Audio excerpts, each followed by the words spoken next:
Le pêcheur et sa femme. Il y avait une fois un pêcheur et sa femme, qui habitaient ensemble une cahute au bord de la mer. Le pêcheur allait tous les jours jeter son hameçon, et il le jetait et le jetait encore. Un jour il était assis près de sa ligne, sur le rivage, le regard tourné du côté de l'eau limpide, et il restait assis, toujours assis.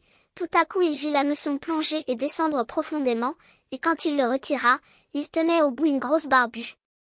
La barbue lui dit, « Je te prie de me laisser vivre, je ne suis pas une vraie barbue, je suis un prince enchanté. À quoi te servirait de me faire mourir? Je ne serai pas pour toi un grand régal, rejette-moi dans l'eau et laisse-moi nager. Vraiment, dit l'homme, tu n'as pas besoin d'en dire si long, je ne demande pas mieux que de laisser nager à son aise une barbue qui sait parler. » Il la rejeta dans l'eau, et la barbue s'y replongea jusqu'au fond, en laissant après elle une longue traînée de sang. L'homme alla retrouver sa femme dans la cahute.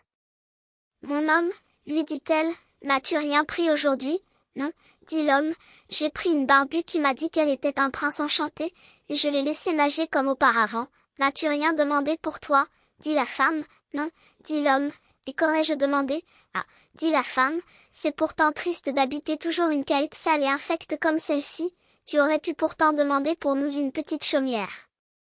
Retourne et appelle la barbue, dis-lui que nous voudrions avoir une petite chaumière, elle fera cela certainement. Ah, dit l'homme, pourquoi y retournerais-je, vraiment, dit la femme, tu l'as prise et tu l'as laissée nager comme auparavant, elle le fera, vas-y sur le champ. L'homme ne s'en souciait point, pourtant il se rendit au bord de la mer, et quand il y fut il la vit toute jaune et toute verte, il s'approcha de l'eau et dit, Tararondin, petit poisson, gentil fretin, mon Isabeau crie et tempête, il en faut bien faire à sa tête. La barbue s'avança vers lui et lui dit, que veut-elle donc? Ah, dit l'homme, je t'ai prise tout à l'heure, ma femme prétend que j'aurais dû te demander quelque chose. Elle s'ennuie de demeurer dans une cahute, elle voudrait bien avoir une chaumière, retourne sur tes pas, dit la barbue, elle l'a déjà. L'homme s'en retourna, et sa femme n'était plus dans sa cahute, mais à sa place c'était une petite chaumière, et sa femme était assise à la porte sur un banc. Elle le prit par la main et lui dit, entre donc et regarde, cela vaut pourtant bien mieux. Ils entrèrent, et dans la chaumière était une jolie petite salle, une chambre où étaient placés leurs lits, une cuisine et une salle à manger avec une batterie de cuivre et d'étain très brillants, et tout l'attirail d'un service complet. Derrière était une petite cour avec des poules et des canards, et un petit jardin avec des légumes et des fruits. Vois, dit la femme, n'est-ce pas joli? Oui, dit l'homme, restons comme cela, nous allons vivre vraiment heureux. Nous y réfléchirons, dit la femme. Là-dessus ils mangèrent et se mirent au lit. Cela alla bien ainsi pendant 8 ou 15 jours, puis la femme dit, écoute, mon homme, cette chaumière est aussi trop étroite, et la cour et le jardin sont si petits. La barbue aurait bien pu en vérité nous donner une maison plus grande. J'aimerais habiter un grand château en pierre, va trouver la barbue, il faut qu'elle nous donne un château. Ah! Femme, dit l'homme, cette chaumière est vraiment fort bien, à quoi bon servirait d'habiter un château? Dit la femme, va, la barbue peut très bien le faire. Non, femme, dit l'homme, la barbue vient tout justement de nous donner cette chaumière, je ne veux pas retourner vers elle, je craindrais de l'importuner. Vas-y, dit la femme, elle peut le faire, elle le fera volontiers, va, te dis-je. L'homme sentait cette démarche lui peser sur le cœur, et ne se souciait point de la faire, il se disait à lui-même, cela n'est pas bien. Pourtant il obéit. Quand il arriva près de la mer, l'eau était violette et d'un bleu sombre, grisâtre et prête à se soulever. Elle n'était plus verte et jaune comme auparavant, pourtant elle n'était point agitée. Le pêcheur s'approcha et dit, Tararondin, petit poisson, gentil fretin, mon Isabeau crie et tempête, il en faut bien faire à sa tête. Et que veut-elle donc? Dit la barbue. Ah, dit l'homme à demi troublé, elle veut habiter un grand château de pierre. Va, dit la barbue, tu la trouveras sur la porte. L'homme s'en alla, et croyait retrouver son logis, mais, comme il approchait, il vit un grand château de pierre, et sa femme se tenait au haut du perron, elle allait entrer dans l'intérieur. Elle le prit par la main et lui dit, entre avec moi. Il la suivit, et dans le château était un vestibule immense dont les murs étaient plaqués de marbre, il y avait une foule de domestiques qui ouvraient avec fracas les portes devant eux, Les murs étaient brillants et couverts de belles tentures, dans les appartements les sièges et les tables étaient en or, des lustres en cristal étaient suspendus au plafond, et partout aussi des tapis de pied dans les chambres et les salles. Des mets et des vins recherchés chargeaient les tables à croire qu'elles allaient rompre. Derrière le château était une grande cour renfermant des étables pour les vaches et des écuries pour les chevaux, des carrosses magnifiques, de plus un grand et superbe jardin rempli des plus belles fleurs, d'arbres à fruits, et enfin un parc d'au moins une lieue de long, où l'on voyait des cerfs, des daims, des lièvres, tout ce que l'on peut désirer. Eh bien, dit la femme, cela n'est-il pas beau? Ah! Oui, dit l'homme, tenons-nous en là, nous habiterons ce beau château, et nous vivrons contents, nous y réfléchirons, dit la femme, dormons là-dessus d'abord. Et nos gens se couchèrent. Le lendemain la femme s'éveilla comme il faisait grand jour, et de son lit elle vit la belle campagne qui s'offrait devant elle. L'homme étendait les bras en s'éveillant. Elle le poussa du coude et dit, « Mon homme, lève-toi et regarde par la fenêtre, vois, ne pourrions-nous pas devenir rois de tout ce pays? Va trouver la Barbue, nous serons rois. » Ah! Femme, dit l'homme, pourquoi serions-nous rois? Je ne m'en sens nulle envie. Bon, dit la femme, si tu ne veux pas être roi, moi je veux être reine. Va trouver ta Barbue, je veux être reine. Ah! Femme, dit l'homme, pourquoi veux-tu être reine? Je ne me soucie point de lui dire cela, et pourquoi pas, dit la femme, vas-y à l'instant, il faut que je sois reine. L'homme y alla, mais il était tout consterné de ce que sa femme voulait être reine. Cela n'est pas bien, cela n'est vraiment pas bien, pensait-il. Je ne veux pas y aller. Il y allait pourtant. Quand il approcha de la mer, elle était d'un gris sombre, l'eau bouillonnait du fond à la surface et répandait une odeur fétide. Il s'avança et dit, Tararandin, petit poisson, gentil fretin, mon Isabeau crie et tempête, il en faut bien faire à sa tête. Et que veut-elle donc, dit la Barbue? Ah, dit l'homme, elle veut devenir reine, retourne, elle l'est déjà, dit la Barbue. L'homme partit, quand il approcha du palais, il vit que le château s'était de beaucoup agrandi et portait une haute tour décorée de magnifiques ornements. Des gardes étaient en sentinelle à la porte, et il y avait là des soldats en foule avec des trompettes et des timbales. Comme il entrait dans l'édifice, il vit de tous côtés le marbre le plus pur enrichi d'or, des tapis de velours et de grands coffres d'or massif. Les portes de la salle s'ouvrirent, toute la cour y était réunie, et sa femme était assise sur un trône élevé, tout d'or et de diamants, elle portait sur la tête une grande couronne d'or, elle tenait dans sa main un sceptre d'or pur garni de pierres précieuses, et à ses côtés étaient placées, sur un double rang, 6 jeunes filles, plus petites de la tête l'une que l'autre. Il s'avança et dit, « Ah! Femme, te voilà donc reine, oui, dit-elle, je suis reine. » Il se plaça devant elle et la regarda. Quand il l'eut contemplée un instant, il dit, « Ah! Femme, quelle belle chose que tu sois reine. Maintenant nous n'avons plus rien à désirer, point du tout, mon homme, dit-elle tout agitée, le temps me dure fort de tout ceci, je n'y puis plus tenir. Va trouver la Barbue, je suis reine, il faut maintenant que je devienne impératrice. Ah!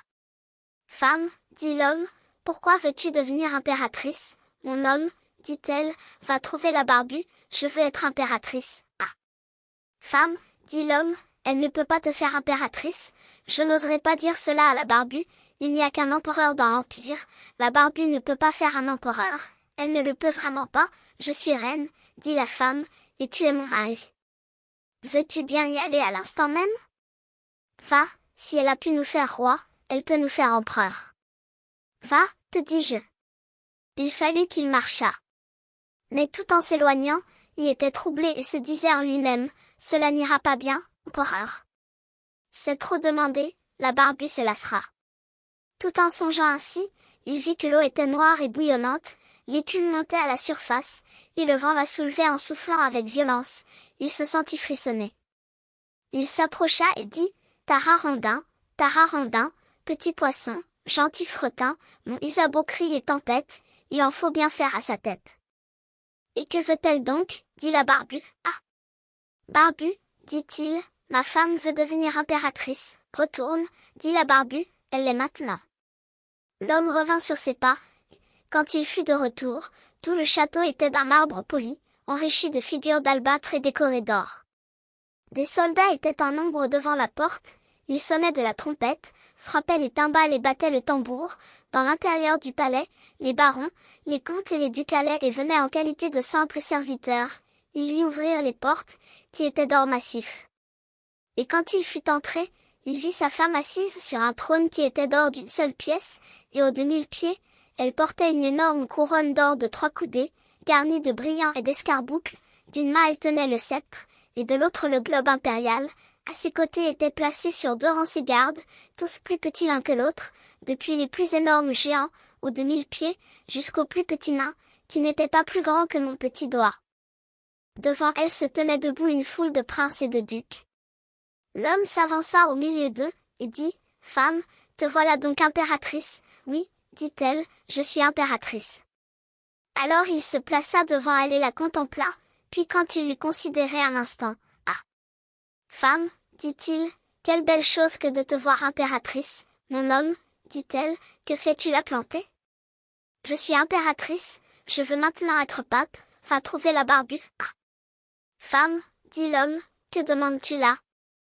Tu ne peux pas devenir pape, il n'y a qu'un seul pape dans la chrétienté, la Barbue ne peut pas faire cela pour toi, mon homme, dit-elle, je veux devenir pape, va vite, il faut que je sois pape aujourd'hui même. Non, femme, dit l'homme, je ne puis pas lui dire cela, cela ne peut être ainsi, c'est trop, la Barbue ne peut pas te faire pape, que de paroles, mon homme, dit la femme, elle a pu me faire impératrice, elle peut aussi bien me faire pape. Marche, je suis impératrice, et tu es mon homme. Vite, mets-toi en chemin. Il eut peur et partit, mais le cœur lui manquait, il tremblait, avait le frisson, ses jambes et ses genoux flageolaient sous lui. Le vent soufflait dans la campagne, les nuages couraient, et l'horizon était sombre vers le couchant, les feuilles s'agitaient avec bruit sur les arbres, l'eau se soulevait et grondait comme si elle eût bouillonné, elle se brisait à grand bruit sur le rivage, et il voyait de loin les navires qui tiraient le canon d'alarme et dansaient et bondissaient sur les vagues.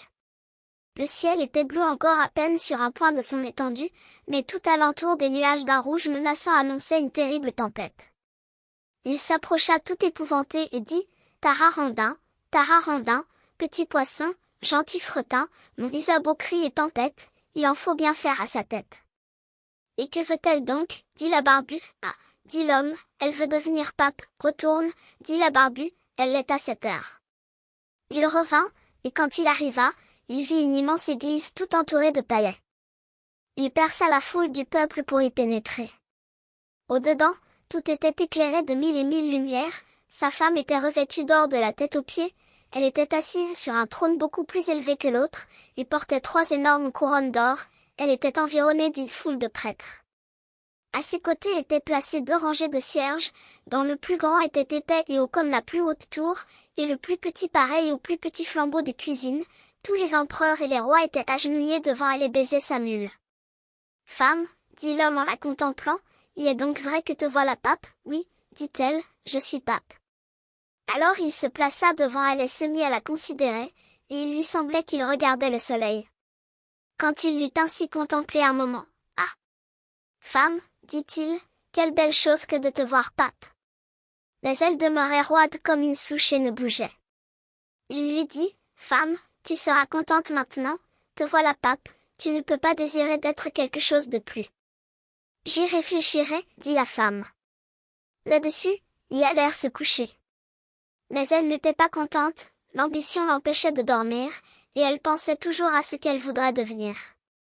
L'homme dormit très bien, et profondément, il avait beaucoup marché tout le jour.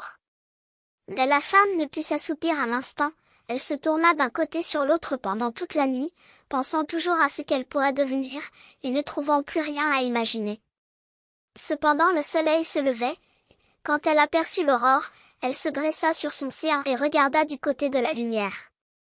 Lorsqu'elle vit que les rayons du soleil entraient par la fenêtre, « Ah, pensa-t-elle, ne puis-je aussi commander de se lever au soleil et à la lune? » « Mon homme, dit-elle en le poussant du coude, réveille-toi, va trouver la Barbue, je veux devenir, pareil au bon Dieu. » L'homme était encore tout endormi, mais il fut tellement effrayé qu'il tomba de son lit, il pensa qu'il avait mal entendu, il se frotta les yeux et dit, « Ah! Femme, que dis-tu, mon homme, dit-elle, si je ne peux pas ordonner au soleil et à la lune de se lever, et s'il faut que je les voie se lever sans mon commandement, je n'y pourrai tenir, et je n'aurai pas une heure de bon temps, je songerai toujours que je ne puis les faire lever moi-même. Et en disant cela, elle le regarda d'un air si effrayant qu'il sentit un frisson lui courir par tout le corps. Marche à l'instant, je veux devenir pareil au bon Dieu. Ah! Femme, dit l'homme lui se jetant à ses genoux, la Barbue ne peut pas faire cela. Elle peut bien te faire impératrice et pape, je t'en prie, rentre en toi-même, et contente-toi d'être pape. Alors elle se mit en fureur, ses cheveux volèrent en désordre autour de sa tête, elle déchira son corsage, et donna à son mari un coup de pied en criant, « Je n'y tiens plus, je n'y puis plus tenir. Veux-tu marcher à l'instant même ?» Alors il s'habilla rapidement et se mit à courir comme un insensé. Mais la tempête était déchaînée, il grondait si furieuse qu'à peine il pouvait se tenir sur ses pieds.